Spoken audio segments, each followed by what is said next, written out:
எல்லாருக்கும் வணக்கம். நான் ஜெயஸ்ரீ மேனன் பேசுகிறேன். என்னுடைய யூடியூப் சேனல் எல்லோரும் பார்த்துட்ருக்கீங்க இல்லையா? அதுக்கு ஒரு பெரிய பெரிய நன்றி. இன்றைக்கி நான் பேச போகிற டாபிக் முதியோர் பற்றியோ ரிட்டையர்மெண்ட் பற்றியோ இல்லை அட்வைஸோ அதெல்லாம் கிடையாது. இது பொதுவாக எல்லா மக்களுக்குமே பேசுறது. 19ஆம் இந்த மாதம் 2024 எலெக்ஷன் நாள். நம்ம எல்லாருக்குமே ரைட்ஸ் இருக்குது ஓட் போடுறதுக்கு.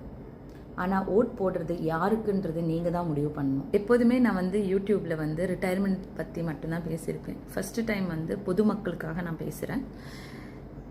வீட்டில் நிறைய வயசானவங்க இருப்பாங்க. தயவுசெய்து அவங்களுக்கு கால் வலின்னுவாங்க, கை வலின்னுவாங்க, ஐயோ நான் வரல அப்படின்வாங்க. தயவுசெய்து அவங்கள விட்டுட்டு போயிடாதீங்க. அவங்களோட ஒரு ஓட்டு ஒரு கட்சிக்கான வெற்றி, அப்படி தானே? அதனால் தயவுசெய்து அவங்கள கூட்டிகிட்டு போங்க அண்டு விட்டுட்டு போயிடாதீங்க. எல்லா முதியோருக்கும், அதாவது எல்லா மக்களுக்குமே நான் வேண்டிக் கொள்வது என்ன என்றால், ஓட்டு போடுறது நம்மளோட உரிமை. அதை விட்டு கொடுக்காதீங்க யார்கிட்டையும். எந்த ஊரில் யார் இருந்தாலும் அந்தந்த ஊருக்கு உங்களோட ஓட்டு எங்கே இருக்கோ அந்தந்த ஊருக்கு நீங்கள் ஓட் போடணும். உங்களோட ஒரு ஓட்டு ஒரு நல்ல கட்சி ஜெயிக்கும். ஒரு ஓட்டுனால அந்த கட்சி இல்லாமையாயிடும். அதனால எல்லாமே உங்கள் கையில் தான் இருக்கிறது.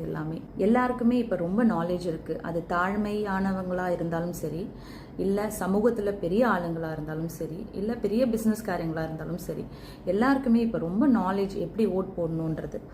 எல்லாருக்கும் இந்த ஜெயஸ்ரீ யூடியூபர் சொல்வது என்னவென்றால், ஓட் போடுங்க. ஓட் போடாமல் இருக்காதீங்க. முதியோர் எல்லாருமே ஓட் போட வைங்க.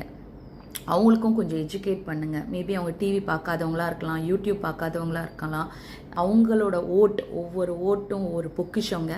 ஓட் போடுங்க. 19ஆம் இந்த மாதம். பாய்.